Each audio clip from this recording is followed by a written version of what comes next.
appreciative that you are giving us an opportunity to be heard, which we've been denied almost uniformly by the media and by legislatures elsewhere. All we ask is that we listen to the facts that we're presenting and then evaluate. I can't help but note that we're doing it here in Gettysburg. Over 156 years ago, the fate of our country hung in the balance right here on this hallowed ground for 3 relentless days of bloody close combat between 2 armies that lost over 50,000 casualties. The fate of our republic was really decided that we'd be one nation, one union, one government, sharing values that are enormously important to us. And I don't want to overstate it, but I do believe that those values are at stake, not only in this election, but in the way this election was conducted and in what we're going to do about it. Because if we allow elections in the future to be conducted the way this election was conducted, we will have lost our democracy, our representative democracy. During the course of this election, we've come pretty close to losing our right of free speech. There's been censorship that I've never seen before of an incredible nature by big tech, big networks, big companies. They only allow one side to be heard, and they refuse to allow the other side to be heard. It's almost as if they're afraid the American people, if they should learn these facts, will find out just who they are and what they're about. This voter fraud that took place, which, as you will see from the witnesses that we call, had several dimensions to it, several different ways in which it was done. The most dangerous thing is it is very, very similar in at least 6 states that we've been able to study. In other words, what we're going to describe to you with these witnesses happened in roughly the same way in Michigan, Wisconsin, Nevada, Arizona, and Georgia. Primary device were the mail-in ballots. You know there was a fierce debate over whether we should have mail-in ballots in the first place. Many scholars, many experts always felt that mail-in ballots were very dangerous because they're very easy to forge. It leads to more defrauding. We were warned by Justice Souter, among others. We were warned by President Jimmy Carter and former Secretary of State James Baker in a report that they did on how to make elections more secure. They warned us that the one thing to do is do not go to general mail-in voting because every place it's been used, it's led to tremendous fraud. And that was reiterated, believe it or not, in an article in the New York Times in 2012, an article they have now forgotten they wrote, that explained the same thing. And I think what you're going to find as you study your mail-in ballot procedure here in the Commonwealth of Pennsylvania, and then in 6 other places, this was a terrible mistake. And it allowed the leadership of a party that had become pretty expert at voter fraud to really go wild. So, the witnesses we present are going to first show you that in the case of Philadelphia and in the case of Allegheny County and 1 or 2 other counties, the mail-in ballots that were received were not inspected at all by any Republican. They were hidden from Republicans.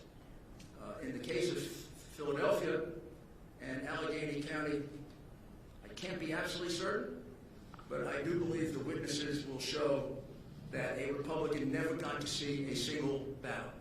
Now, you know how important that is to determining whether it is a valid ballot or not. There's only one time you get to do that, and that's when you separate the envelope that possesses the verifying information from the ballot. The moment you separate them, you can no longer verify. You can't go back and recount. You can't go back and check paper ballot against the machine ballot because it's a private ballot. It's an anonymous ballot. You want to keep it that way. The only thing that identifies it is that outer envelope. At that moment, when they're separated, gone forever. That's the moment at which inspections have been allowed, time immemorial, in America, Pennsylvania, all over other 49 states. Several of the witnesses here have been doing this for 20 or 30 years. They've never heard of a situation in which a mail-in ballot was just put in without allowing a Republican, a Democrat, even third-party members to take one look at it and object to it, for the very reason that it's too prone to fraud. Think about this. In your state, Republicans were uniformly not allowed, kept out, put in chutes, ideally with cows, to keep them away from seeing these ballots. Never happened before. Not only that, the same thing was done in Michigan, the same thing was done in Wisconsin, and on and on and on. What's the chance that on the morning of November 3rd or 4th, when they started the count, that in each one of those places, the Democrat leadership of these highly controlled Democrat cities that have some history for corruption, and in the case of Philadelphia, a long history of voter fraud. I can show you the convictions. I don't think I have to. What are the odds that they're all going to wake up with the same idea? After years and years of always examining together absentee ballots, all of a sudden, in a year in which we have a couple million of them per state, we're not going to allow any Republicans to see them. The person in Philly figures that out, Pittsburgh, Detroit, Milwaukee, Las Vegas, Nevada? Or is it more likely that this was a common plan? That maybe started with the whole idea of having mail ballots because it gives you a much wider range to cheat. When you had just a small number of absentee ballots, like 400,000, you have a certain range you can cheat. When you have 250 or 2.5 million, you have a much bigger range to do that. So when you hear that testimony about not being allowed to see the ballot, I have to understand it's much more important than just that individual ballot. On election night, when I went to sleep, maybe when you did, President Trump was leading in your state by somewhere around 700 to 800,000 votes, depending on when you went to sleep. That's a huge number of votes. 65% of the vote had been cast. Under normal circumstances, like if this were a fair media, your state would have been called for Trump. I mean, Virginia was called with 10% of the vote. It turned out to be separated by 1%. I think we may have actually won Virginia. That's another battle. Michigan, we were ahead by 300,000 votes. Wisconsin, more. Georgia, we were down to 90% and ahead. What are the odds they all switched overnight? They just switched. By the next day, I think you're going to see how that happened. And I think there are a couple of statistics that you have to really closely look at. I'll just mention them and then we'll move on to the witnesses. We have calculated, and evidence will show, that there were 682,770 mail-in ballots that were entered into your votes in just Allegheny County and in Philadelphia that were not observed by any single Republican. Those ballots could have all been for Joe Biden. They could have all been for someone else. They could have had no identifying data. They could have been for the same person. There could have been multiples of them. There could have been no name on them. We have no idea if that's true. And it will be very hard now to kind of put it together. We could ask, and you could subpoena all of the outer envelopes. It would be very interesting to take a look at the 682,770 outer envelopes. It would be very interesting if they were kept. And it would be very interesting to see how many of them weren't filled out. But in any event, under the law of your state, which is set by you, those ballots are illegal. The judge, mistakenly in his opinion, said that we want to disenfranchise 6 million people. We don't want to disenfranchise anyone. We want to disqualify 682,000 votes so that 74 million people are not disenfranchised. Because that's what happened by the cheating that went on here. I'll give you one other enormously puzzling statistic. You sent out in the state of Commonwealth of Pennsylvania 148 absentee or mail-in ballots. You received back 1.4 million approximately. However, in the count for president, you counted 2.5 million. I don't know what accounts for that 700,000 difference between the number of ballots you sent out and the number of ballots that ended up in the count. That number, 2,589,242, was on your government website until yesterday. And yesterday it was removed without explanation. I'm going to be very interested in hearing what the explanation is. And I can't imagine you could possibly certify without knowing the explanation of that, as well as the explanation to the 22,686 mail-in ballots that were returned on the day they were mailed. That's a trick. How about they were returned?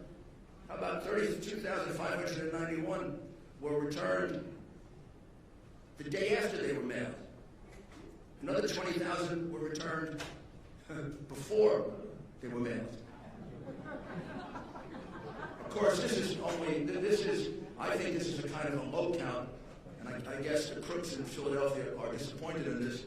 They only submitted 8,021 ballots from dead people, mail-in ballots for dead people. Probably easier for dead people to submit mail-in ballots than it is to vote in person. You had about 30,000 of those. We're checking the records of the cemeteries around Philadelphia. You have 4,984 mail-in ballots that were never requested, and on and on and on and on. Your election, because of these two counties and maybe one other, is a sham. It's a disgrace.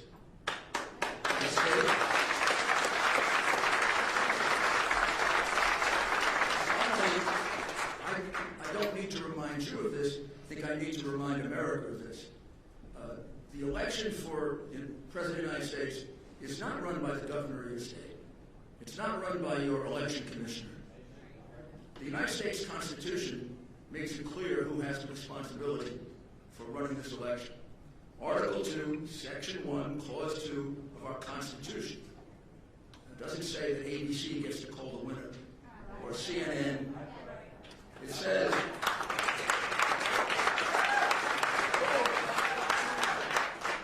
each state shall appoint in such manner as the legislature thereof may direct a number of electors. It's the state legislature that controls this process. It's your power. It's your responsibility. And I think you know, and you have to convince the rest of your members, Republican and Democrat, they owe that to the people of your state, and they owe that to the people of the United States. Because if this happens without consequence, if they can just enter 600,000 some odd mail-in ballots without allowing a single Republican to view it, what's to say that next time they won't do 1 million or 2 million? I know crooks really well. You give them an inch and they take a mile, and you give them a mile and they take the whole country. So now we'll proceed with the witnesses.